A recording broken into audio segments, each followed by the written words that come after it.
So think about this, guys. The clinch is a battle of underhooks and overhooks, all right?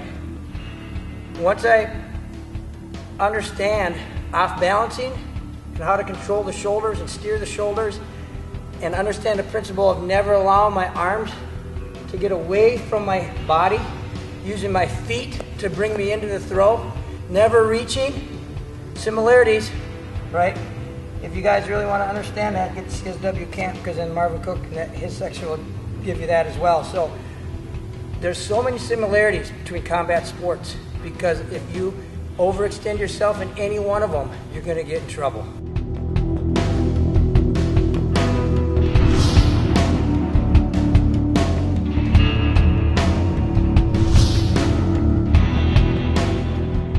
All right, my name's Greg Nelson. We're going to continue on, long time coming, from Clinch 1 and 2, which was, I don't even know, almost 10 years ago it seems like, going on to 3 and 4 now. The clinch is a huge part of the martial arts game, especially mixed martial arts. You're bringing in the element of the cage.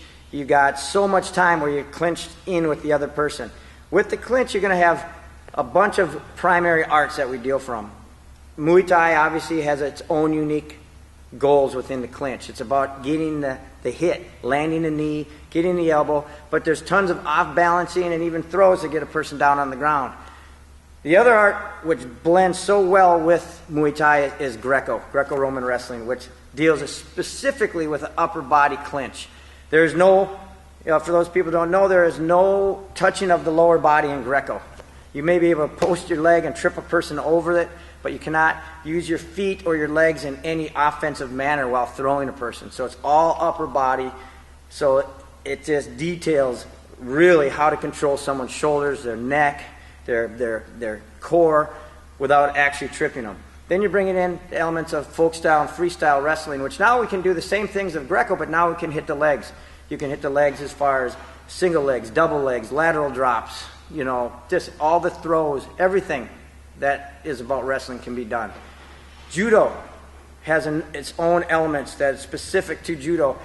Taking off the elements of the gi and off balancing the person, all right? When we take the gi off, we take those same elements, but now you're going to be using your hips a lot more, and ultimately the goal in judo would be to slam the person down right on their back, all right? That's the ultimate goal, and the fight's over.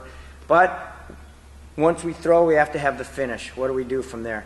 And then there's the more, which a lot of people don't really look into, which I think they should, they're missing a big point of it, is going into the Filipino dumag and even the silat, the off-balancing, the points of breaking a person down, really detailed techniques that come from dumag and the silat, they can fit in really easily and blend with all the rest of the stuff. Once you have those all melded together, you have an incredible array of moves, training methods that will, bam, turn your fighting game into an entirely different thing.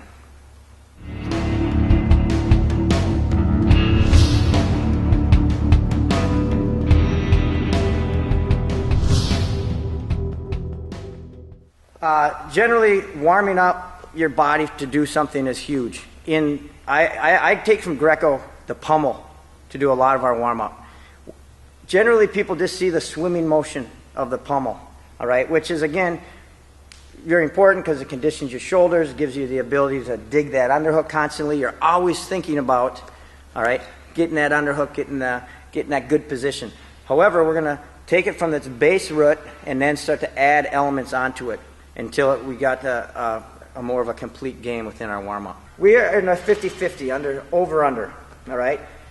When we're doing this, he's got underhook on me, I got an underhook on him. But the nature of the drill, you notice when we switch our positioning, the nature of the drill and where I put my body is really key because my body weight and head is always on the side of the underhook, all right?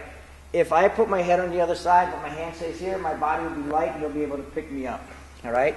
And so just by the nature of the pummel, my head and body weight goes on the side of the underhook, all right? Also, when I'm doing the underhook, or when I'm doing the pummel, when he has the underhook, I'm always looking to control his elbow here, all right? Not just kind of leaving my arm out just so I can swim in easier, because once I control his elbow, once I got control of his elbow, it stops him from being able to sometimes advance his underhook. I have control over this part of his arm now. If he wants to pull away, he can't pull away. All right, so I have a lot of stuff that is done just with his elbows here. So I want to be really thinking about maintaining control of the elbow every time I pummel. So when we're doing our basic pummel drill here, where we're just warming up, not really doing anything, see how I'm always on the elbow, my body's always coming over. My elbows are also down, all right? A lot of times I see people pummel and they swim. Their elbows are coming up like this, right? You don't want to have that done. You want to keep your elbows down, all right? Controlling the arm, and swim your arm through so that you can feel literally every calibration of the movement, because throughout this entire process there are throws, trips, off-balancing techniques that are going to be found. Without fighting each other, you're really feeling all the different increments of this process right here.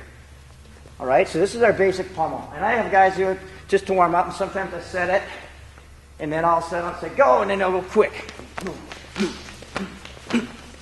And then we'll slow it down again.